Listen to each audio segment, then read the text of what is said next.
In this project, the 555 timer works in astable multi-vibrator mode. In this mode, the output is a square wave and the frequency of this waveform is decided by the resistors RA and RB and the capacitor here. When the circuit is turned on, this capacitor starts charging through RA and RB. When the capacitor is charged to the threshold voltage, it starts discharging through RB and discharge pin. And after it is discharged completely, it starts charging again, and this cycle is repeated. Note that each time the capacitor is charged and discharged, the 555 timer is triggered, and whenever there is a trigger signal, the state of the output waveform will be toggled. Hence, by changing the values of these resistors, we will be able to change the frequency of the output waveform.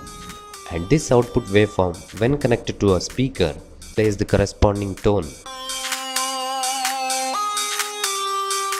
Here is the schematic of the toy piano. The output is coupled to a speaker through a capacitor. A fixed resistance is connected from VCC to the discharge pin, and from there a variable resistor is connected and to which a series of resistors is connected, and push buttons are connected after each resistors, which when pressed connects this network to the pin's threshold and trigger. Each push button will provide different amount of resistances, which will change the charging and discharging time of this capacitor, thus changing the frequency of the sound output from this speaker. Hence, from left to right, the amount of resistance goes on decreasing and the frequency of the output waveform goes on increasing. Here is the breadboard prototype of the piano. These are the push buttons. Here is the speaker. This is the 555 timer.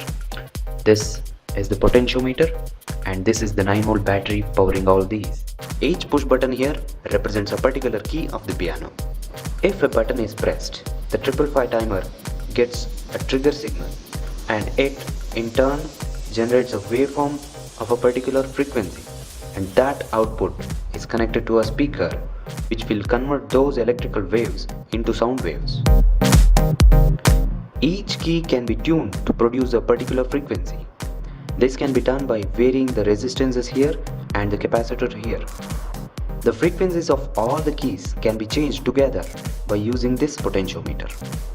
This particular circuit is tuned in such a way that the last key produces a frequency that is 2 times the frequency generated by the first key. Hence, the last key is the equivalent of the first key in the next octave. Now, let's connect the output to an oscilloscope and analyze the waveforms generated.